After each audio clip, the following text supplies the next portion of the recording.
got a tip, and this one actually comes by popular demand, which is using Photoshop to create web pages. So the very, very first step in this tutorial is you've got to create your website in a Photoshop document. So you mock up your website, lay everything out just as you want it to appear on screen, which is at the point that I'm at right now. And then what we've got to do is you tell Photoshop to take all the pieces of this web page that you've laid out on all these layers, and you actually tell Photoshop to slice it out, it's called. And it's actually called a slice. And you'll see if you go into the View menu, go down to Show, and you'll see that we have an option here called Slices. Now, right now, you see that little thing right up here in the top left corner? That's a slice. There's only one slice. I haven't done anything else at this point. So I'm going to go to the Toolbox and select the Slice tool. And here's where you get to have fun. You look at your layout, and you start to slice your layout out based in chunks and pieces and areas that you might want to change in your web page. So for example, I'm going to draw one huge slice over the entire middle portion of this web page. So that area is going to be a slice. And then I just start breaking it down into smaller and smaller pieces here. So I'll take the Slice tool, and I'll draw a slice in the top area. And then I'll do one for this color bar that's right below it.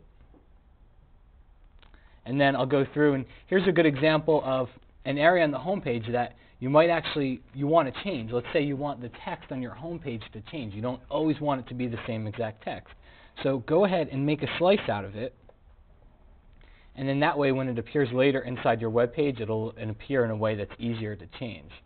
And then I'll go ahead and I will create one more slice in this photo right here. And like before, that's a great candidate for having a photo that can change over time. So you don't always have to show the same photo.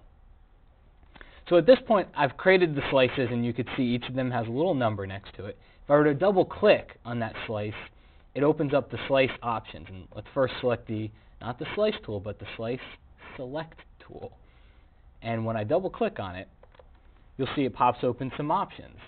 So here I can tell Photoshop if I want it to be an image or not an image. What's the difference? Well, up here I definitely want, let's say the logo here, I definitely want that to be an image. But see some of this area right here, see that just that dark colored box? I don't really need to have that be an image. I could just have it be a color in my web page. It'll save on download time. So I just double click on that slice and change it to no image. And instead of using an image in that cell, it's going to actually just use a background color. And then another good example here is, see the slice at the top? We can actually divide these slices. So Photoshop will divide it. If you click the little button at the top, it says divide, and I'll say divide vertically into 2 slices, and I click OK, and watch what happens. See, that was just one slice across, and now that logo area is in its own slice. So what I'll do here, right before we save it, I'm going to actually give it a URL. So I'll say www.photoshopuser.com, and I'll hit OK. And so now when someone clicks on that, it'll actually take them somewhere. So you're not just creating the graphics, you can actually start putting links behind things here in Photoshop. So once you've laid everything out and you've sliced up your web page, you go over to the Save for Web right under File menu. And inside here, you'll see you have a lot of the same tools. I have a Slice Select tool, and I could always double click on a slice inside here, and I could change it. You see it remembers my settings from inside Photoshop. But more importantly, if I show you right over here in the little pop-out menu, I have Edit Output Settings.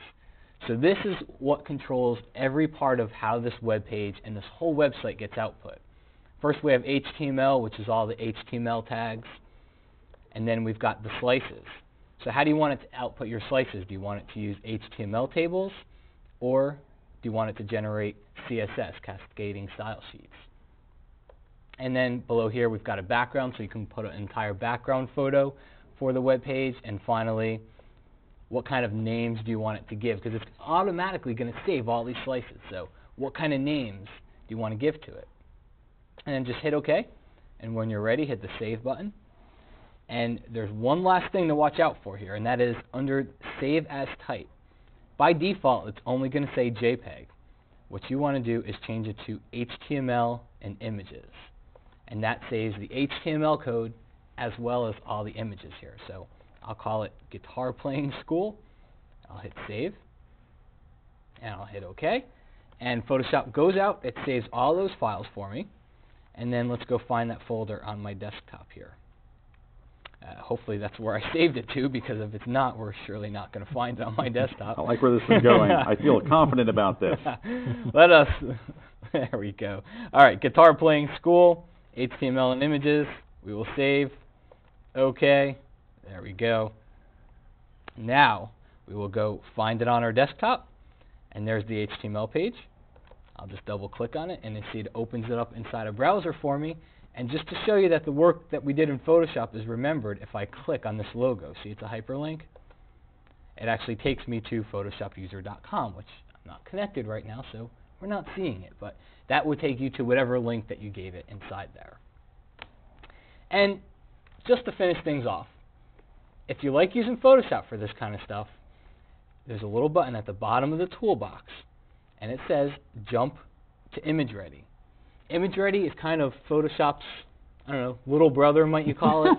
And Image Ready is all specifically for creating web pages. So you do a lot of the same things that you did inside here, but you also have a lot of other options. You create your animations and whatnot inside there as well. So pretty cool stuff, though, if you want to get your